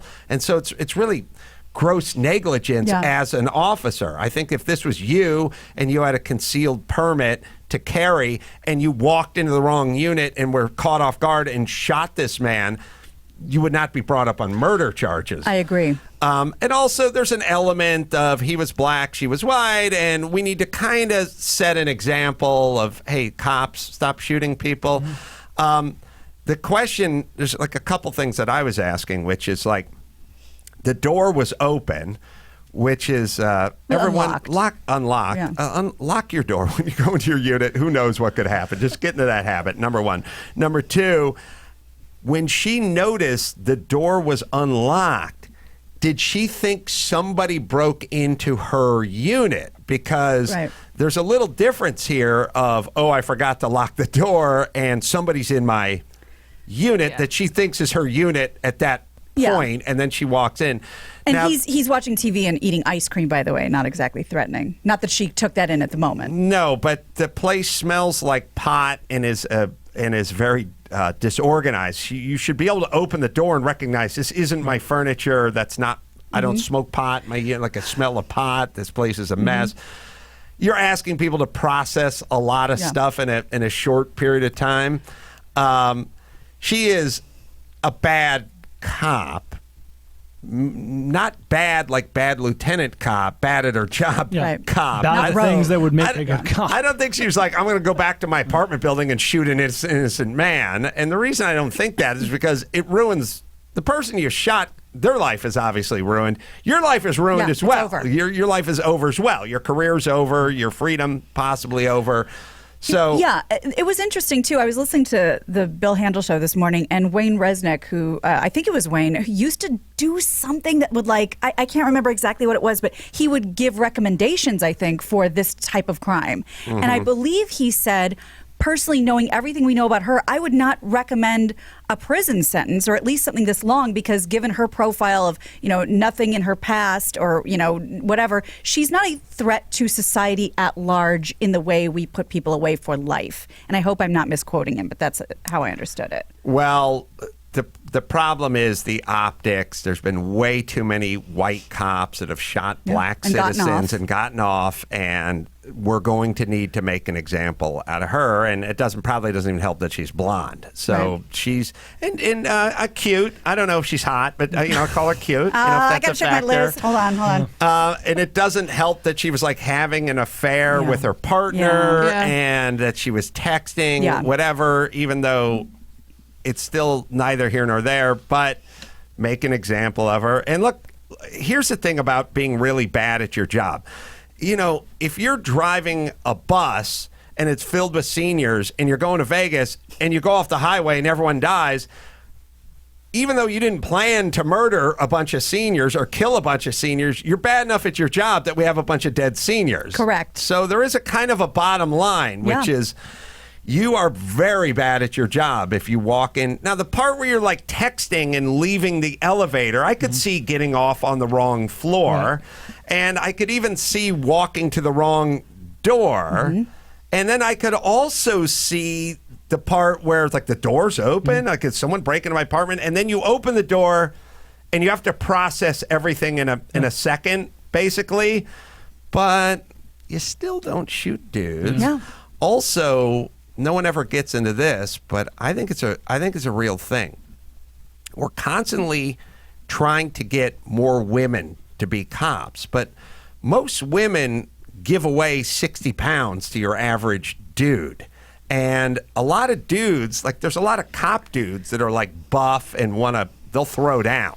They won't reach for their gun first. If you're 125 pounds and this dude's a big dude and he gets up, you don't have the option of subduing him. He takes 2 more steps at you and now he's got your gun. And this notion of having diminutive women as cops, I feel like that's fat. You're reaching for the gun faster in that situation. She seemed to be fairly petite. I don't know what size he was, but anyway. Well, also, I have to say, in full disclosure, I have done this, except for the shooting part. I have parked. I have walked into an apartment that I've been into dozens of times, and it was not Andy's apartment. It was. At the time, I had been in his apartment dozens of times. Oh, he did this. No. Right. Well, I was just not paying attention. The buildings all look the same. I walked up. Something felt different. The fern that's usually, by the elevator wasn't there. Kept walking. The guy's door was unlocked. I walked in, young Hispanic man watching Drag Race, so I should have stayed. Lots of doilies, lots of family pictures. And the first thing out of my mouth was going to be in that moment, what did you do to the apartment? What did you do? But then it took me another 2 seconds. I am so sorry. I'm in the wrong apartment, and I shut the door. It does happen every once in a blue moon. And remember when the guy who raped and killed the girl, the fake Uber driver, granted a lot of this is alcohol, but we got so many tweets the next day of people I'm an Uber driver. I have had chicks walked into my car just dozens of times, that weren't for me, for them. I also think in Texas, your natural inclination is to grab your gun first because everybody's carrying. It's why road rage doesn't really exist in Texas, because someone next to you may get out and shoot you.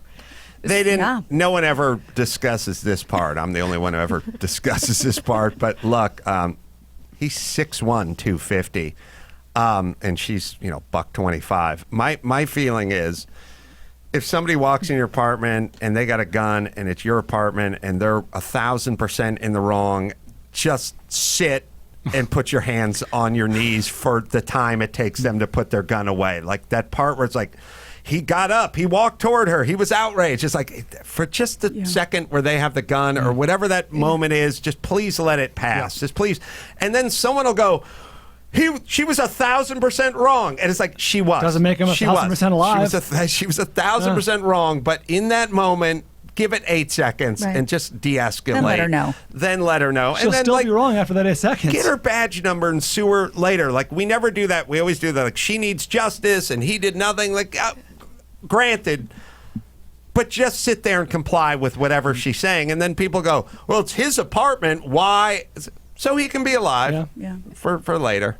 Just for that period of time. I'd say same thing anyone would tell their kids. Like, the guy's got the gun or the gal's got the gun. Just whatever it is. Whatever. Wait it out. Whatever it is, wait it out. Yes.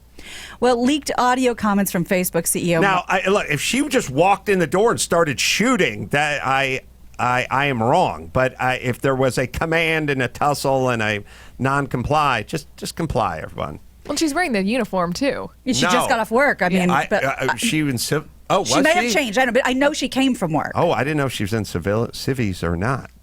Oh, I know what she was wearing, but she did just get off of work. So let me look into that. Oh, well, if she's in a cop uniform and anybody in a cop uniform shows up, even if they're a stripper in your apartment, even if they have a boombox, just put your hands on your knees. All right. Just wait. Yeah. So leaked audio comments from Facebook CEO Mark Zuckerberg included him saying that the tech company would likely have no choice but to sue the government to stave off being broken up if Elizabeth Warren becomes president. Zuckerberg was allegedly doing this Q&A with his employees when someone asked about the possibility of the government breaking up big companies. And here's what Zuckerberg's response was to that question. Like Elizabeth Warren, who thinks that the right answer is to break up the companies, if she gets elected president, then I would bet that we will have a legal challenge, and I would bet that we will win the legal challenge. So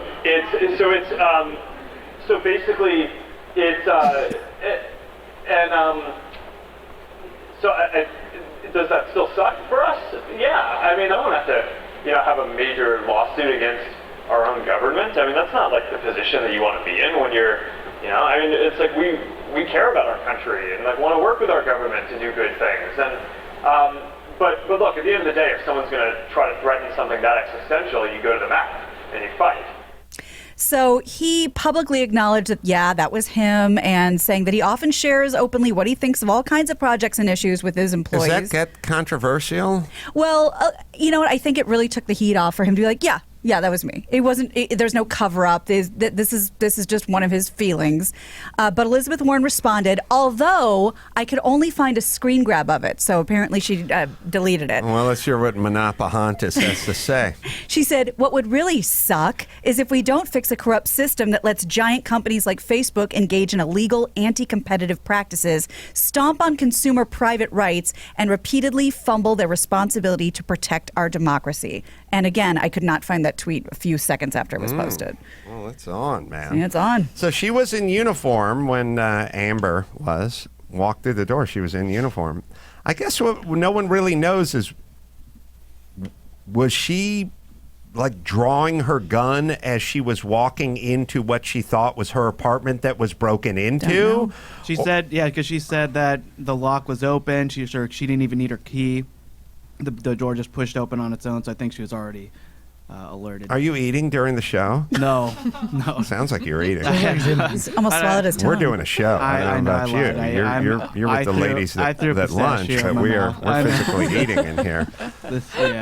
I'm sorry. So she walked in, and to me, it's all kind of about, if she gave instructions like freeze, police officer, stay where you are, lay down, put your hands by whatever, if she did all that, then it's tough. If this guy got up and started charging her while she was doing all that, then it's different. The uniform might complicate this a little, but we're talking about, this is her instinct. She only has a second to process it. What about if you're the guy a little bit high, chilling, watching TV, eating ice cream? You have that scared response too if somebody opens your door. I completely concur, and the key is, if there's a gun or a uniform involved, just do what they say until this moment passes. And the moment the beginning moment is probably less than 10 seconds. Yeah. There's a Oh, yeah. process. This is my apartment. Check the door number. You know, you could have this. It's literally that moment that needs to pass.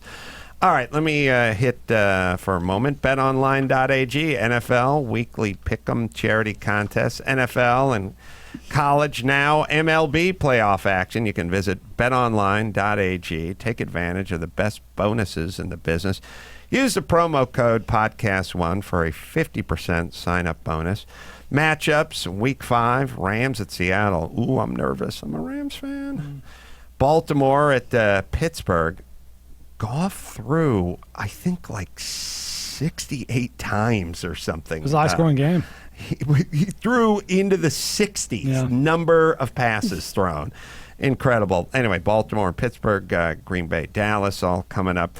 We got a $500 worth of rewards to give out each week to 5 listeners, and $5,000 worth of season-long charity contests. You can join the conversation at Twitter at hashtag Sportsnet Challenge and use the promo code podcast1 and receive a 50% sign-up bonus today at BetOnline.ag. Let's see. I'm going to go with New England as my lock this year. 42-14 over the Washington Redskins. All right, Gina, what else? Well, the NBA is tired of teams inaccurately portraying the size of their players, and steps are being taken to put an end to it. So a memo was sent to NBA teams last week notifying them that they will have to certify the height and age of each player on their roster at some point within the first week of training camp. How about my Schlong water displacement test? Right, I thought about that Can too. we do that? Yeah, I think that's important. I feel like in the NBA, we should know. We have a right to know. We'll add up all the numbers, and we'll know what team to root for. And width. Let's not sleep on that. The worst will be the Washington Generals. They're going to take a beating. Last in the league again. Last again. Players will be instructed to take their height measurements with their shoes off, though their weight will not be certified since that can fluctuate. The idea may seem trivial, but apparently it's important to the NBA that teams not present inaccurate information about their players. Were they rounding up or rounding down? I'm wondering if they were rounding up and if that was affecting betting. Not that not that the NBA really cares, but maybe they do. Well, the NBA does care. They're actually pretty aggressively entering the sort of betting world. That's my theory. I think the teams are boosting it up for players' egos. Like the player knows what they're listed as, you know what I mean? Like, 7'1" versus 6'11" is a big difference to some people. But don't all these players, Lindsay, you might know, don't all these players have to go to the draft where they're actually measured? Like, can't we just use that information that was recorded when they went to the draft? Or combine or whatever? We could. I don't know where they're getting these numbers for. Like when you Google a player and Wikipedia brings up their height. I don't know where we're getting this information from, but I know that most of it is exaggerated. When I interview a player, I'm like, okay, you're not what I just Wikipedia. I should be on an Apple box and I'm able to stand on my own feet. Well, look, this may not be scientific, but what I do is I just pull up the photograph of them leaving the 7-Eleven after they've robbed it in high school, and I check the door. The door. And a lot of those guys don't grow a lot from their senior year. That's not right. That's just what I do. That's not racist. It's accurate. I'm just asking. I'm looking for the truth. I'm just asking. Ernest, is it T? T. Bigot. Ernest T. Bigot's just asking. asking. I'm just asking. That seems like the most accurate way. Wikipedia has me at 6'2". That's right. Eyes of blue. That's right. Okay. So I don't know if you've heard of this person, you but got to be hot when you're 6'2". You can't be cute. That's right. Too tall for cute. Very interested in your take on Patricio Manuel. So boxing brand Everlast had chosen an unlikely athlete to be the new face of the brand. They did pick Patricio Manuel for its Be First campaign. Now Manuel is the first transgender boxer to compete professionally, but it flies in the face of the way we usually talk about this. We're looking at a picture, I say more cute than hot. Yeah. So as a woman, Manuel was a USA National Amateur Boxing Champion, was invited to compete in the 2012 Olympic trials. However, a shoulder injury during that qualifying changed everything. And while Manuel was recovering from the injury, he then transitioned from female to male. Manuel fought his way back into the sport and became the first person to compete in a professional boxing match as a transgender fighter. So on December 8th, 2018, Manuel got into the ring with Hugo Aguilar at the Fantasy Springs Resort in Indio and won. And Manuel says he's incredibly honored to have been selected to tell his story for Everlast's Be First campaign and hopes this helps people think outside the box. Lots of aggressive tattoos and Yeah. facial hair, looks biceps, and looks nothing like what you think a woman might have ever looked like. We have a quote from Hugo from after the fight. I will say that I have a standard, and it's not consistent. If you're going to go from the weaker sex to go fight the stronger sex, God bless you. Yeah. There is no inherent advantage that I'm aware of. No, the bar is the bar. The problem is the other direction if you do have, in fact, a physical advantage. Running, boxing, like MMA, like whatever. So for me, if anybody, it's like saying in boxing, you don't get to go from heavyweight to middleweight and fight. But what if you identify as a middleweight? If you are 155 pounds and you would like to fight for heavyweight, you may. Right. Okay, that's Try it not, out. try it out. It usually doesn't work, but there have been cases. Rocky Marciano was 181 pounds or 171 pounds or something. He fought heavyweight. It's a long time ago. We're still finding guys, Ezra Charles or guys like that are like 200 pounds or plus, So that's the consistency. I don't want a bunch of big dudes coming down and mopping up in a lighter weight division, but if you're 165 and you want to fight the heavyweight champ, you may. And Patricio seems to have the goods. So I don't know if you were familiar with that particular boxer. It's tough because in the boxing realm, there's so many journeymen, tomato cans, like whatever. You'd have to see what this guy's record was and who he fought. And they also do a thing of winning percentage of his opponents. Right. So Strength of schedule, essentially. It's football. Yeah. Right. That's it. Marciano, 188 is what he fought at. And either way. But good on him and fine. Well, a new city law requiring restaurants in LA not to serve plastic straws unless requested by customers has gone into effect. And I've experienced this twice so far. The first phase of the straws. You got to find Kamala Harris talking about it because she was cracking herself up. And it's a weird thing when you're cracking yourself up talking about something and no one else in the room is laughing because it's not even funny. There are so many examples of her lately of seeming like she had a smart cocktail before her interview. Oh. I don't know. Well, maybe she will get my between the vote. debates. Yeah, I don't know. There's just a lot of giggling. Yeah. She's laughing it up, and I think she's trying to do this thing like I'm a regular person, but she was just like someone said, should we ban plastic straws or not? And she was busting herself up. They all have, the network of, advisors and political, people who investigate this stuff. Do you think she got some tip from her advisors, like, hey, you're polling very serious, everything's very serious, lighten it up, and maybe she's leaning in a little too hard? Let's see what she has to say about it. Yeah. Plastic straws are a big thing right now. Yeah. Do you ban plastic straws? I think we should. Yes. I mean, look, I'm going to be honest. It's really difficult to drink out of a paper straw when if you don't gulp it down immediately, it starts to bend. Yes.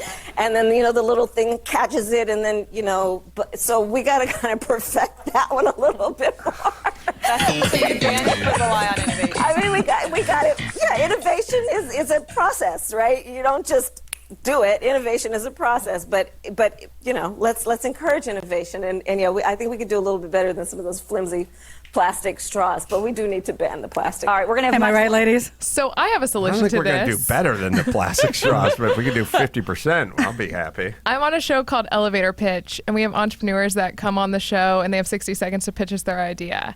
I just invested in a company called Final Straw.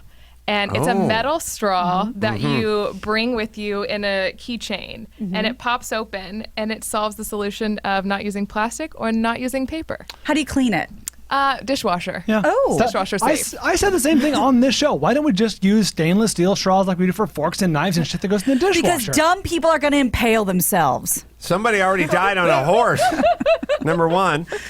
We give people knives at every restaurant. But they don't carry them in their pocket. Gina's got a show. It's called Elevator Bitch. She stands on elevators and gives people the stink eye. Yeah. That's funny.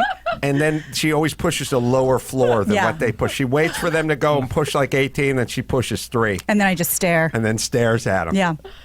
Gina, we should have you as a guest on the show. You'd be a great guest judge. I love everything I'm hearing. The thing about the metal straw, and I'm all for everything. I recycle everything. I have the LED bulbs everywhere. It drives me nuts that, like, for instance, I was traveling somewhere. I was yelling at Max Bass. Like, the ceiling fan was on in the room I was in. I was like, shut that ceiling fan before we go out and go to do whatever. And it's like he kept pulling the chain, but there's no light on the ceiling fan. So you can't tell if it's like coasting or slow. It's like, every pull, you got to wait 12 seconds. Did it speed up? Can we put a little LED light on it, just like everything you own that just says off, and I'll just pull it till it goes off. Like, I hate waste, all that stuff. The metal straw is a little weird in your teeth.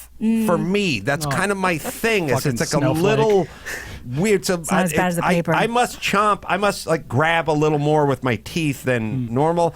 The paper comes undone. That's a dead last for all of us. Sadly. Nobody likes it. And I'm all for the part where you just get a metal straw and put your initials on it and dedicate it. But I'm also saying I think we should cut back on the amount of stuff we consume with a straw. Yeah, or just don't use a straw. You go scotch and beer like me, you got no problems. Yeah. Don't need the straw. Yeah, except for when the little scotch gets the very bottom. You gotta get a straw. Very bottom of the bottle. Then you need that metal final straw. That's right. But what about the models that do their champagne toast with the straw while they're getting their makeup done? What of them? They're hot. That's right. That's right. Cute. Mm-hmm. So Kanye West says he will only make gospel music going forward. No more secular music for him, according to Chicago music promoters who were in the room when he said this. West reportedly made the comment Saturday at a listening party in Chicago for his new album, Jesus is King, a Kanye West experience. I like God Digger. He says he's done being an entertainer, quote. Meanwhile, anyone attending the Chicago listening party was required to leave their cell phones in locked pouches, so no video has surfaced of this, but he says he's going full gospel. Well, when your wife makes $100 million a year, you can afford to experiment. Brian, you know this. Indeed. I've stopped being an entertainer long ago. You can afford to experiment with your career. Yeah. You know what I mean? Yeah, like, absolutely. I think if Lynette made 10 times as much as me, I'd be like, I'm taking a year off and I'm going to enter a professional Trans Am circuit. I'm going to race cars for a year. Like, I'm going on a tour or whatever. Like, it becomes easier to experiment a little bit. Remember Brian from TMZ who came in, the guy who did the stand-up with the wife of the power player? He was one of the comics who performed at Valencia at Dude's Brew, and he killed, first of all, but he had a great joke about it. He goes, my wife does amazing, and his whole chunk about his wife doing so great, and he's like, when we met her, we were living in a crappy apartment, and then she got a job, and then I'm making hand up motions, like I'm leveling up. He goes, she got a job, then I got a job, then she got a job, then she got a job, then she got a job. It's a funny joke. I know, like I said to him in the green room of the Ice House, I was just like, hey, what happened to TMZ? He's like, I quit. I'm like, why? My wife told me to quit. I'm like, told you to quit? Oh, she's an executive. She makes enough money for both of us. And she told me to quit your job and do stand-up. And I'm like, oh. You hate her. Work. Yeah. I love her. Hate her. Yep. Mm-hmm. So a 57-year-old man known as the French Spider-Man. So I can fuck my assistant. He didn't let me finish. Yeah. Well, you're on the road. You didn't let me finish the story. I'm so sorry. That was my bad. Turn. Yep. Yeah. He was arrested after climbing a 42-story skyscraper in Frankfurt, Germany over the weekend. We have that. After taking 20 minutes to ascend the 502-foot Skyber Can we do better? Tower. You know how Brian hates gate behind everything? Can we do better than Spider-Man for everyone who climbs something? Yep. Well, Can we get a little more creative? What else do you call him? Well, it used to be human fly. Yeah. Before the spider, ironically, the spider catches the fly. But we used to call him the human fly when I was a kid. As sort of anyone who climbed things was we can do better than both, right? That is what he's known for. Isn't this essentially Tom Cruise in every Mission Impossible movie? Yes. Grip. There's your grip. Yes. It took him about 20 minutes. The police were waiting for him. Yeah, when he was escorted down.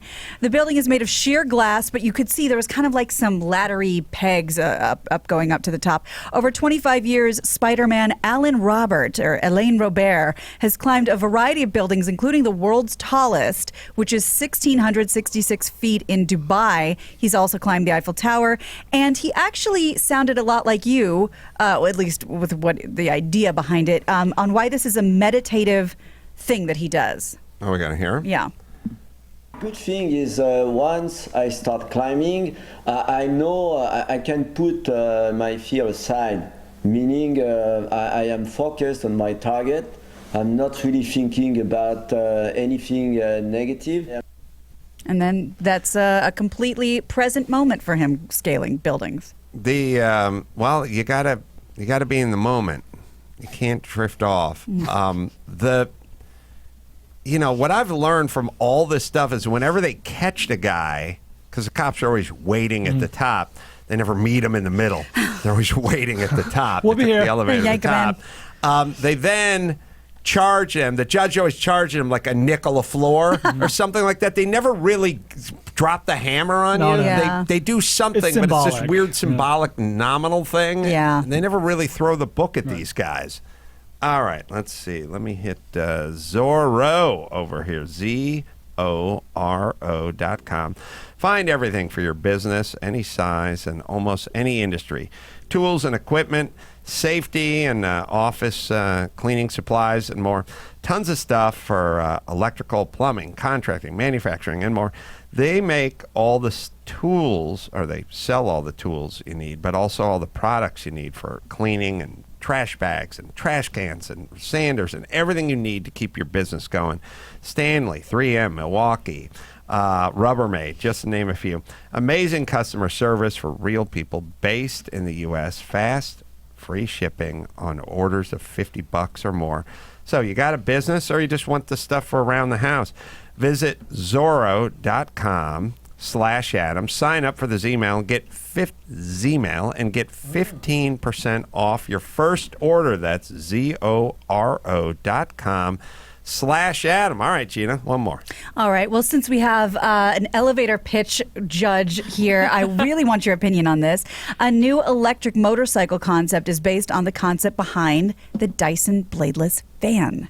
According to Maxim, Carradine the design removes the spokes on each wheel, and the engine is based on the motor that runs Dyson vacuum cleaners.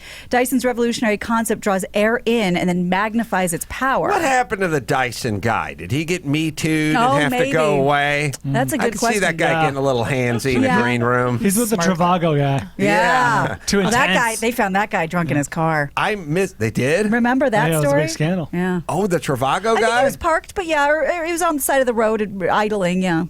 Whoa. No, I didn't. I don't remember that one. Yeah, I think when that was happened. that? A couple years ago. Yeah. I'm going to say, hold on, because I remember where I was when this conversation came up. I am going to say it was 4 years ago. Wow. That's my guess. I could be wrong. Is that how wrong. long the Trivago guy's gone? Well, no, he's been around for almost 10 years, I'll bet. Has he? But I thought it was like calendar year 2019. I could be wrong, but I remember having this conversation. One of those Sonic guys going to get Me Too'd.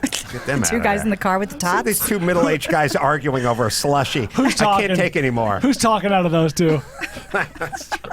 Those guys are hilarious. I miss the Dyson guy. Yeah. He had the great Very accent. English, yeah. He was in love with suction. He gets Obsessed. it. Consumed with suction. At that point, yeah, he would consider blowjobs a field report. That's right. That's It's for right. work, honey. Yeah, it's recon. Yeah. I can write this off. It's a long walk to the wind tunnel. Why don't we just simulate that here in my entry hall? That would have been smart. Yes. All right. So this thing doesn't work, though, Well, right? it's a concept bike. The Trivago guy was arrested in April 2019. I thought this was way longer. 4 Maybe I've years just been ago. talking about Are it you for 4 thinking years. of the ShamWow guy? Oh no, Okay. that's Shlomi Shmuel. Gina, please. Vince Shlomi, that's his name. You anti-Semitic. Vince Shlomi is that man's name. Cruel. Brian vacations with the spray on rubber guy. I know, so with he knows Phil his- from Flex Seal. He knows his Phil from TV Flex Seal, I spokespeople tell you. pretty He well. winters with him. He winters with him in Maui. Yeah. So it was a few He months was ago. wearing the merch. That's how I knew it was him. He was wearing. I was in an elevator in Kauai with Phil from Flex Seal. You know, the guy who would like cut out the bottom of a boat and like weld on like with his spray like a screen door. Just or something. say yes so we don't have to watch the commercial. Anyway, he's wearing a Flex Seal shirt in the elevator on vacation in Kauai. ShamWow guy arrested in 2009. Maybe I did for switch him. Fighting a hooker. Fighting a hooker. Yeah. Vince Shlomi. Oh. Slap chop. He looks like he may have lost to that hooker. Yeah, I was gonna say she looks like she got some punches landed on him. I know what he can clean up the blood with. Maybe it was that boxer before she transitioned. Patricio Manuel. Yeah. That's the wrong hooker to pick a fight with. So, sorry, where were we? That bike, Max, that bike can't work. Well, why not? It's because it's like you know when they go like a flying car, it's a flying car, it's a flying car, and then it kind of looks like a Cessna with a Volkswagen attached to the bottom of it. It's like it's not really a flying car. I imagine it would go fairly slowly, but I could see it powering two wheels. The picture of it looks awesome. Now, if that thing works, if that thing ran, I'm going to lower the bar. If you could hop on that thing and do what you would do on a rented moped in Mexico, if you could just go down the road and turn and keep up with traffic, if that was so, there'd be tons of video footage of somebody on that thing doing that. We're looking at a still picture of it. It looks cool. I've never seen it before. Show me video of that thing working. Emotion. And if you can't find video, then it doesn't work because there would be the first thing you would do is take video of it if in fact it was going up and down the street. Yeah. It looks similar to their new hair dryer that's like $500 and doesn't really work that well. Oh, really? Yeah. That's good to know. Dyson has a hair dryer? Yeah. Oh, yeah. Oh, they're sucking and blowing? It's just that big circle, right? Yeah, it's a it circle. looks just like the wheel. Oh, know it really? didn't work. That thing. I bought it. It was about $500 and I had to justify spending that much. And I said, this thing better be a miracle. There it is. Yeah. And it doesn't work. Oh, that is so good to know. I returned it to Sephora. Yeah, Adam, they make those things you dry your hands into the bathroom where you have to the slip your hands blade. in the blade. Yeah. Yeah, that's Dyson too. So they don't just suck, they blow. Yeah. But until a study came out basically renaming those from the blade to poop bomb because they figured out all those things do is take the fecal matter and weaponize it. The crap spreader. Right. Yeah. So that's a hit. Not great. So if there's any footage of that motorcycle operating, There's not, just the same pictures. I owe everyone an apology. But if there's not, in this world, if they're talking about the flying car, the motorcycle that's powered by the hairdryer, like whatever it is, if there's not a ton of footage of it doing what it says it does, then it doesn't. Yeah. It doesn't exist. Yeah. So it's like when like Elon Musk is like, oh, our new Roadster's got a top speed of 210 miles an hour. Good. Show me it going 210 miles an hour, because if it does, you capture it and you throw it up. You want everyone to see it. That's right. That's how everything works. All right, Gina, let's bring it home. You got it. I'm Gina Grad, and that's the news. My body's far from a wonderland. My body's more like a pawn shop. Gina. That was the news with Gina Grad. Last but not least, Castrol. You can win a trip to see me in Vegas or meet me in Vegas. It'll be both. Head to your local AutoZone, and you'll be entered automatically to purchase, when you purchase, some Castrol. You pick up 5 quarts of Castrol Edge motor oil, SDP extended life oil filter for just $33.99. Use your AutoZone rewards and automatically be entered to win. It's 3 days, it's 2 nights, it's Vegas, it's me, it's Castrol, right, Dawson? No purchase necessary to enter to win. Open to residents of the 50 United States, District of Columbia, and Puerto Rico. Must be 18 years or older. Sweepstakes valid September 24th through October 21st. Void where prohibited. See your local AutoZone store for details. All right, West Palm Beach, Florida, Improv, us doing live pod. Always fun, always funny. That's tomorrow. That'll be October 3rd. So come on out, say hi, and you can go to adamcarolla.com for all the live shows. Crank Yankers tonight, 10:30. Comedy Central did great in the ratings last week, so let's keep it going right after South Park, and say hi to Not Taco Bell Material, my stand-up special as well. Jo Koy, Jesus Christ. I'm not giving that guy any plugs. Yeah, screw him. He's taking over the world. Lindsay McCormick, TV. Back to the applause. Back to the show. Got the podcast, The Next 10. It's available on Apple Podcasts and Podcast One as well, and you can shoot her a Instagram. You can take a look at her Instagram at Lindsay McCormick Sports, and website, lindsaymccormick.com. Thank you, Lindsay. And until Good Sports Next. Until next time, Adam Carolla for Lindsay McCormick and Gina Grant and Ball Bryan saying mahalo. They don't just suck, they blow. Follow the Adam Carolla Show on Twitter at Adam Carolla Show. Follow the Ace Man on Twitter at Adam Carolla. You can leave us a voicemail at 888-634-1744. For tickets and info on everything, go to adamcarolla.com.